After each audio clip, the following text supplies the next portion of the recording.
দর্শক সবাইকে স্বাগত জানাচ্ছি আরও একটিবার। আপনারা জানেন ঝিনাইদহ সদর উপজেলা জুড়ে জমে উঠেছে নির্বাচনী আমেজ। এই মুহূর্তে আমরা রয়েছি, আমাদের সাথে রয়েছেন জনাব এস.এম. আনিসুর রহমান খোকা, যিনি প্রতিদ্বন্দ্বিতা করছেন টেলিফোন মার্কা নিয়ে। আমরা কথা বলার চেষ্টা করব, জানার চেষ্টা করব ঝিনাইদহ সদর উপজেলা পরিষদে নির্বাচিত হলে তিনি ঝিনাইদহ সদর উপজেলাবাসীর জন্য কি উন্নয়নের বার্তা নিয়ে আসছেন এবং ঝিনাইদহ সদর উপজেলার সমস্ত জায়গা জুড়ে কি কর্মযোগ্য পরিচালনা করবেন। কেমন আছেন? আলহামদুলিল্লাহ ভালো আছি। আর মাত্র 13 দিন বাকি রয়েছে, নির্বাচনী প্রচার প্রচারণা কেমন হচ্ছে এবং কতটুকু আস্থা রাখছেন নিজের টেলিফোন মার্কার উপরে? আমি আসলে প্রায় 4 মাস ধরে এই লাইনে কাজ করছি। সব জায়গায় উঠা বসা করে স্যাটিসফ্যাক্টরিভাবে আমি প্রচার করতে পেরেছি। মাঝে একটু সমস্যা হওয়ার কারণে যেটা ঘাটতি হয়েছিল সেটাও আমি পূরণ করেছি। তাতে মনে হচ্ছে যে মানুষের একটা বিপুল সমর্থন আমার প্রতি আছে। আপনি যদি এই নির্বাচনে সদর উপজেলা চেয়ারম্যান হিসাবে নির্বাচিত হন, সেক্ষেত্রে সদর উপজেলাবাসীর জন্য আপনি কি বার্তা দিতে চান? আমি প্রথমে চাই যে গাছের গোড়া যদি ঠিক না হয় তাহলে সে গাছ থাকে না, সব জায়গায় বিশৃঙ্খলা হয়। তো অফিসে কিছু ডিসিপ্লিনলেস আছে, শান্তি শৃঙ্খলা অনিয়ম বেশি। এই অনিয়মগুলো অফিসে আমি সারাবো সততার সাথে।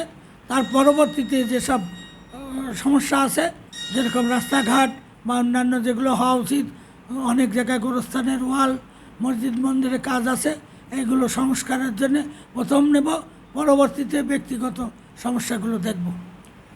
একটি গুরুত্বপূর্ণ বিষয়, সদর উপজেলা পরিষদের টোটাল যে এরিয়া, সেই এরিয়ার মধ্যে বিশেষ করে গ্রাম অঞ্চলের ছোট ছোট রাস্তার জন্য দেখা যায় যে হাজার হাজার মানুষের চলাচলের বিঘ্ন হয়। ওই জায়গাতে আসলে নেতাকর্মীদের যাতায়াত খুব বেশি হয় না। এই সমস্ত অঞ্চলগুলোর দিকে আপনি কতটুকু নজর দিবেন? ওটা আসলে তো নিয়ম হলো প্রায়োরিটি বেসিস। প্রধান সড়কের সাথে সেকেন্ডারির সাথে টারসারি। ওটা বাস্তব যখন ঘটবে, ঘটনা যখন আবেদন হবে তখন বিবেচনা করে যেগুলো অগ্রাধিকার ভিত্তিতে করা উচিত ওইগুলোই করা হবে। ঝিনাইদহের ক্রীড়া অঙ্গনের একটি বিচিত্র রূপ আমরা বর্তমানে দেখতে পাচ্ছি। সারা বছরই আসলে জেলা জুড়ে খেলাধুলার যথেষ্ট অভাব রয়েছে।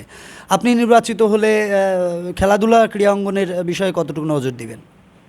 আসলে আমি আমার জীবনের অধিকাংশ সময় 12 আনা সময় খেলাধুলার ভিতরে কাটিয়েছি।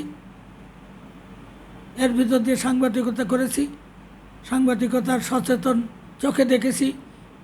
ক্রীড়া সংস্থা বলে কোনো কিছু নেই, নামে মাত্র আছে। আর শুনেছি যে এর জন্য ভালো বাজেট প্রতিবারই হয়, কিন্তু দেখা যাচ্ছে সেই বাজেটগুলো বাস্তবায়ন হয় না। জুন ফাইনালে সব বিল হয়ে যায়। এই সব যে সত্যি হয়, এগুলো আমি প্রতিহত করে যেনারা সদর বিশেষ করে একটা সুন্দর এলাকায় সকল ইউনিয়নে খেলাধুলার সুযোগ দেব। দর্শক, আমরা কথা বলছি, আমাদের সাথে রয়েছেন ঝিনাইদহ সদর উপজেলা পরিষদের যে নির্বাচন হতে যাচ্ছে এই নির্বাচনের চেয়ারম্যান পদপ্রার্থী এস.এম. আনিসুর রহমান খোকা আমাদের সাথে রয়েছেন। আমরা কথা বলছিলাম, তিনি আমাদেরকে যেটি জানাচ্ছিলেন, তিনি যদি নির্বাচিত হন তাহলে ঝিনাইদহ সদর উপজেলাকে একটি সুন্দর উপজেলা হিসাবে রূপান্তরিত করবেন। আর্থসামাজিক অবস্থান, মসজিদ, মাদ্রাসা, মন্দির, রাস্তাঘাট সহ খেলাধুলার যে সার্বিক উন্নয়ন, সমস্ত বিষয়গুলোই কিন্তু তিনি আমাদের সাথে তুলে ধরার চেষ্টা করলেন। আমরা আরও একটু বিষয় জানার চেষ্টা করি। নেতাকর্মীদের আসলে কতটা সাড়া পাচ্ছেন? নেতাকর্মী যেহেতু রাজনৈতিকভাবে নিষেধ আছে, যারা পদস্থ দলের এমপি, মন্ত্রী, প্রেসিডেন্ট, সেক্রেটারি, এদেরকে ইনভলভ হওয়া যাবে না। জনগণ তৃণমূল থেকে এসে সাধারণ মানুষকে ভোট দেবে, সে যে দলেরই হোক, কোনো দলের মার্কা নেই।